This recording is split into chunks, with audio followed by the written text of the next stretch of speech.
नमस्कार। द्वीप दर्पण में आप सभी का स्वागत है। आइए एक नजर डालते हैं आज के मुख्य अंश पर।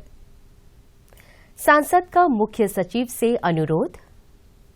नेताजी सुभाष चंद्र बोस द्वीप पर लाइट एंड साउंड शो कल से होगा शुरू। और सेवा निकेतन के 10वीं और 12वीं के छात्रों में शिक्षण सामग्री वितरित। अब द्वीप दर्पण विस्तार से। सांसद कुलदीप राय शर्मा ने प्रशासन के समक्ष मिडिल स्ट्रीट और जिरगाटांग के बीच काफिले क्षेत्र को पार करने की अनुमति प्राप्त करने में द्वीपवासियों को होने वाली कठिनाइयों का मामला उठाया है। उन्होंने कहा कि देर शाम और रात के दौरान जब परिवार में किसी की मृत्यु हो जाती है तो कन्वे की अनुमति लेने में काफी मुश्किलों का सामना करना पड़ता है। उन्होंने जिरगाटांग और मिडिल स्ट्रीट के बीच काफिले पर प्रतिबंध के दौरान उत्तर और मध्य अंडमान से दक्षिण अंडमान या इसके विपरीत यात्रा करने की तत्काल आवश्यकता होने पर कन्वे के लिए अनुमति नहीं मिलती है। उन्होंने कहा कि ऐसी परिस्थितियों का सामना करने वाले परिवारों को अक्सर आवश्यक अनुमति प्राप्त करने में देरी का अनुभव होता है, जिसके परिणाम स्वरूप उनकी यात्रा योजना अगले दिन के लिए स्थगित हो जाती है। इस गंभीर मुद्दे को हल करने के लिए कुलदीप राय शर्मा ने देर शाम और रात के समय मिडिल स्ट्रीट और जिरगाटांग के बीच काफिले क्षेत्र को पार करने के लिए अनुमति प्रक्रिया में तेजी लाने के लिए एक सरलित मानक संचालन प्रक्रिया की स्थापना करने की मांग की है।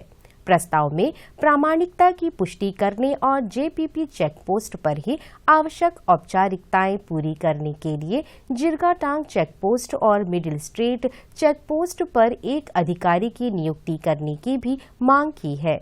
सांसद ने कहा कि इन उपायों को लागू करने से चुनौतीपूर्ण समय के दौरान परिवारों के सामने आने वाली कठिनाइयों में काफी कमी आएगी। भारत में चल रहे विकसित भारत संकल्प यात्रा अभियान के तहत कल आईईसी वैन डेयरी फार्म क्षेत्र में पहुंची। वैन ने वीडियो प्रदर्शित किए जिसमें विकसित भारत अभियान के मूल मूल्यों पर प्रकाश डाला और भारत को आगे बढ़ाने के सामूहिक प्रयासों के महत्व पर जोर दिया गया।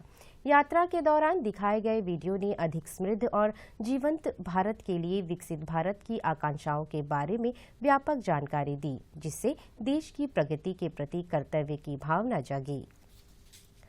पोर्ट ब्लेयर के डॉक्टर भीमराव अंबेडकर सभागार में 7 जनवरी को होने वाले महिला सम्मेलन पर कल एक पत्रकार सम्मेलन का आयोजन किया गया। इस मौके पर समाज कल्याण सलाहकार बोर्ड की पूर्व अध्यक्षा डॉक्टर पूनम अरोड़ा, राष्ट्र सेविका समिति की अखिल भारतीय सह कार्यवाहिका सुनीता हल्देकर मौजूद रही। इस बीच इन वक्ताओं ने महिला सम्मेलन के आयोजन तथा महिला सशक्तिकरण और समाज में महिलाओं की भूमिका पर जानकारी दी। आज फिर भी 21st सेंचुरी में अगर हम देखें तो बहुत सारी ऐसी महिलाएं हैं जो इस अपॉर्चुनिटी से वंचित है और हमें उन महिलाओं के लिए भी काम करना जरूरी है। गवर्नमेंट बहुत सपोर्ट कर रही है और सामाजिक जितने भी हमारे एनजीओज हैं वो भी लगे हुए हैं। इवन हमारी सामाजिक जो हमारी सोच है वो भी काफी उसमें बदलाव आई है। फिर भी महिला सशक्तिकरण का जो नोमेनक्लेचर है उसके बारे में मैं कुछ कहना चाहूंगी। अगर हम सोचते हैं कि फाइनेंशियल सिक्योरिटी मिलना महिला सशक्तिकरण है, महिला सम्मेलन जो हमारी होने वाली है 7 तारीख को आने वाले रविवार को, और इसका टाइमिंग है, नोट कर लीजिएगा, 7 तारीख संडे ये महिला सम्मेलन होने वाला है। 9 बजे रजिस्ट्रेशन शुरू हो जाएगी, 10 से लेकर 4 बजे तक, जिसमें आपकी रिफ्रेशमेंट और लंच इंक्लूसिव है। और उसके वेन्यू जो है हमारा वो है doctor Ambedkar hall, PBMC, Aberdeen बाजार। चीफ गेस्ट की स्वीकृति मिल चुकी है।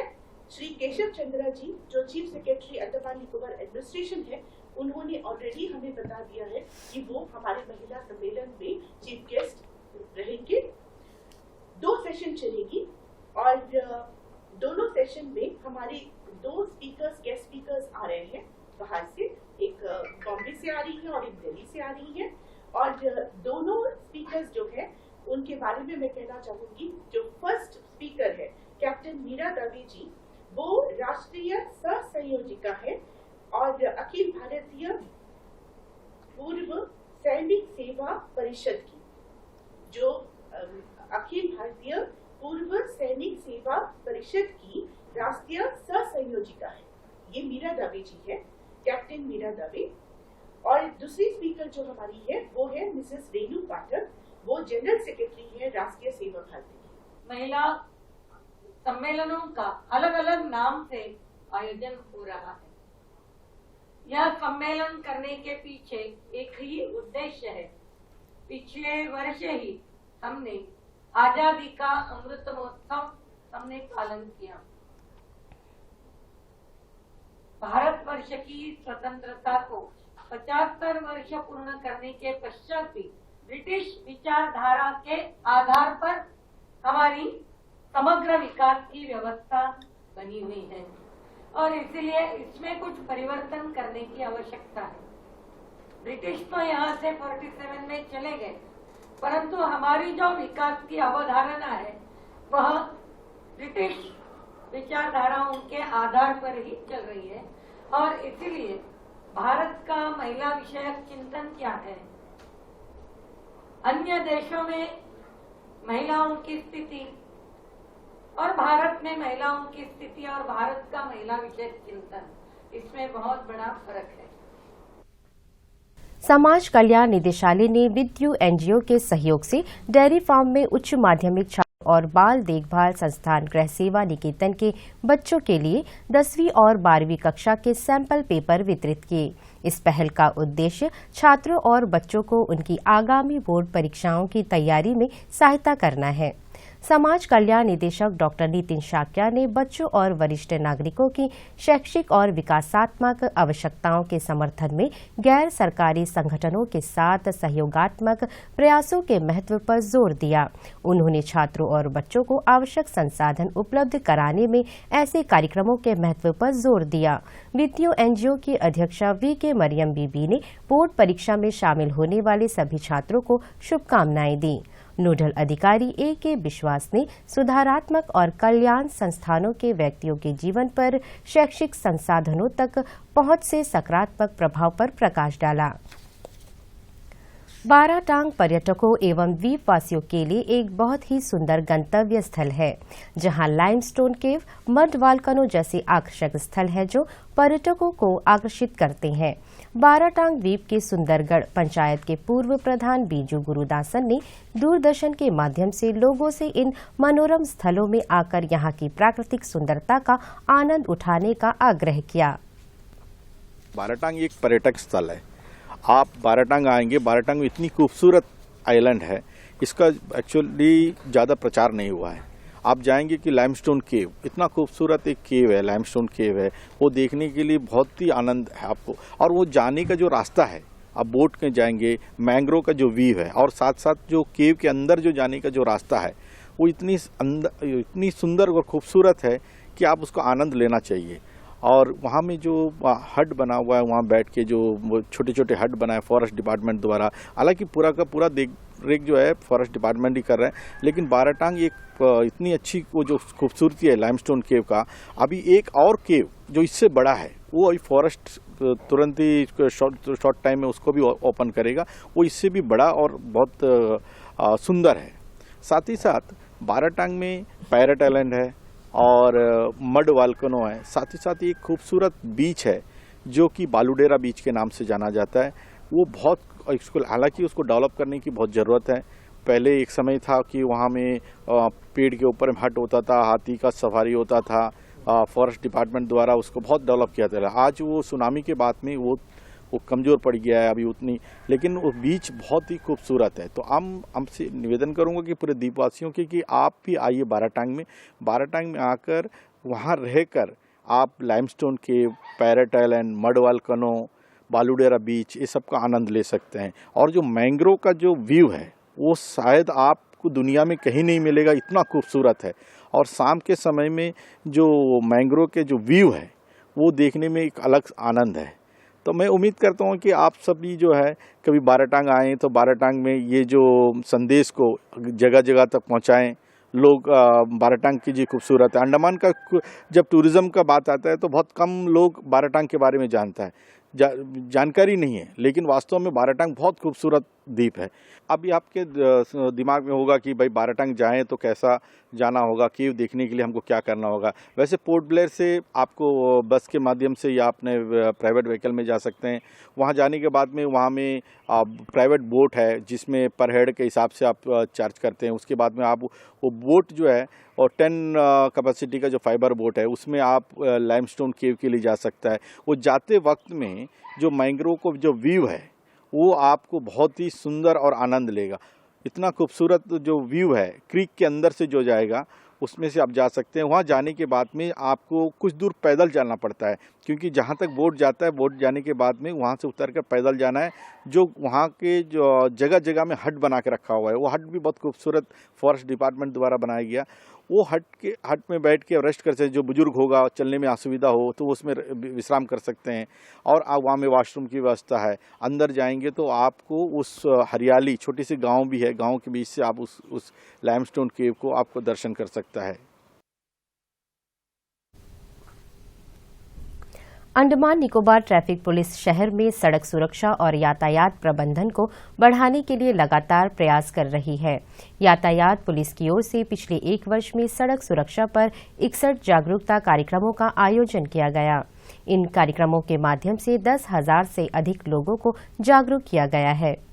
इसके अतिरिक्त यूनिट ने उल्लंघनकर्ताओं के खिलाफ विशेष अभियान के माध्यम से कानूनों को सख्ती से लागू किया है, जिसमें नशे में गाड़ी चलाने, तेज गति और ऑटो रिक्शा उल्लंघन जैसे अपराधों पर ध्यान केंद्रित किया गया है। पिछले वर्ष 17,000 से अधिक मामलों से 1 करोड़ 9 लाख रुपए से अधिक जुर्माना वसूलने के साथ नशे में गाड़ी चलाने के 1,600 से अधिक मामला दर्ज किया गया है।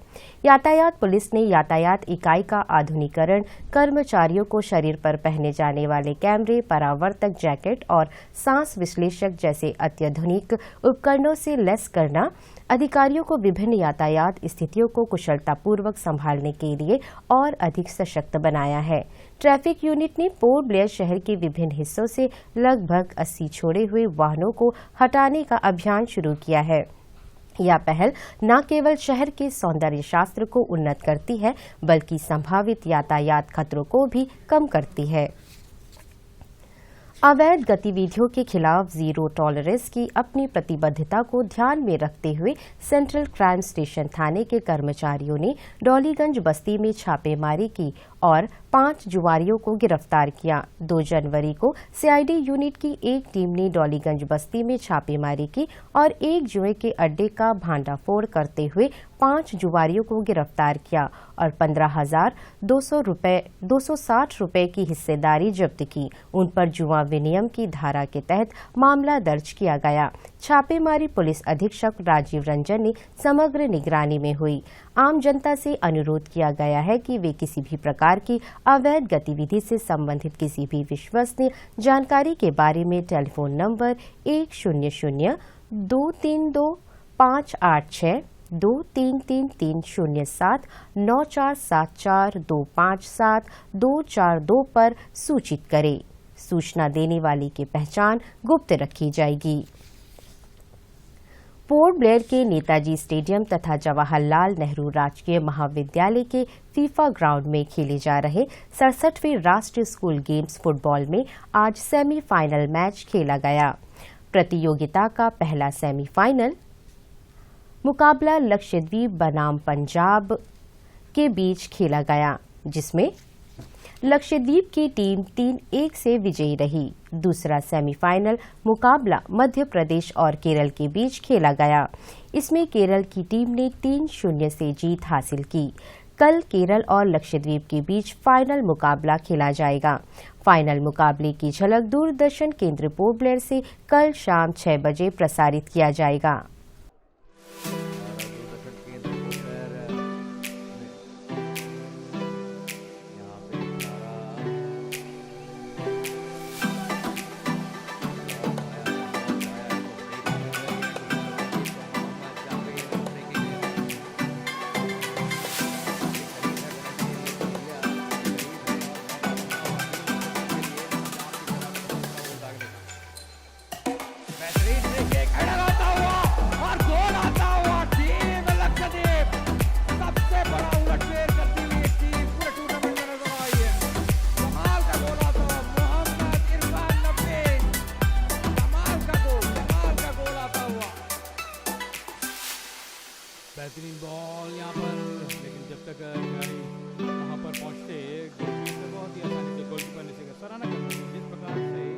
अटैक्स बनाए हैं टीम पंजाब ने, लेकिन गोलकीपर आयान अली बेहतरीन गोलकीपर जो अपनी टीम को लगातार सेव कर रहे हैं, पर बहुत ही उम्दा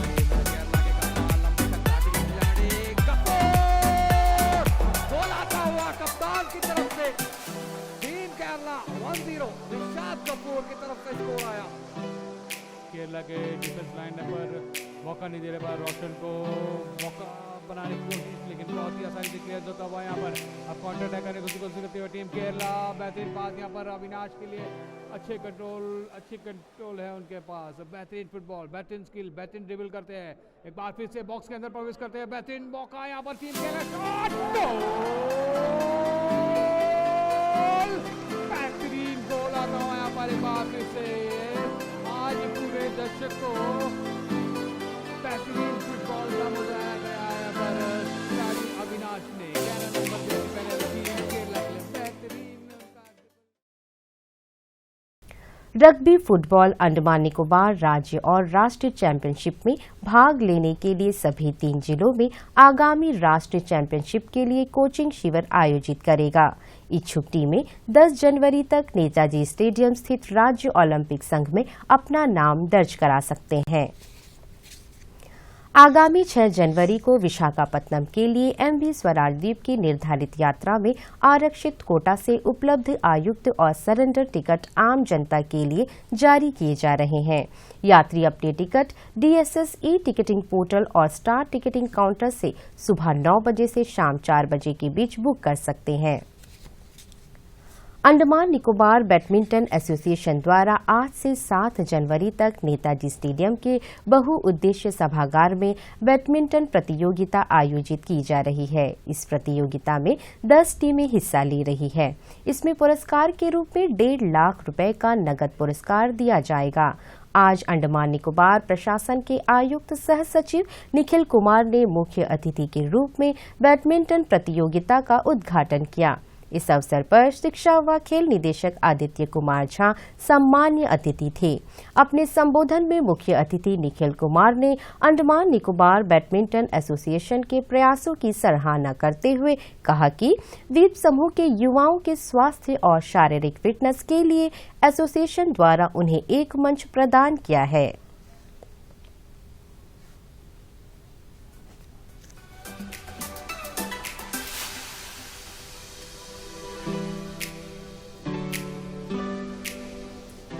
Badminton is one sport which can be picked up by anybody. It improves your fitness. It's wonderful cardio, wonderful stretching, wonderful flexibility. It makes you super fit. So it's a very good sport. Along with all the other sports that we have on the islands, and हम लोग sports department हम पूरी कोशिश कर रहे हैं कि हमारे हर आइलैंड में जितनी ज़्यादा स्पोर्ट्स फैसिलिटी हो पाए उतना ही हमारे लिए बेहतर है। 2023 में बहुत सारे स्पोर्ट्स इवेंट्स को ऑर्गेनाइज कराया। इस बीच खेल निदेशक ने विभाग द्वारा खेल के क्षेत्र में किए जा रहे प्रयासों पर प्रकाश डाला। अपने ह्यूमन रिसोर्स और कोचेस का डिपार्टमेंट किया।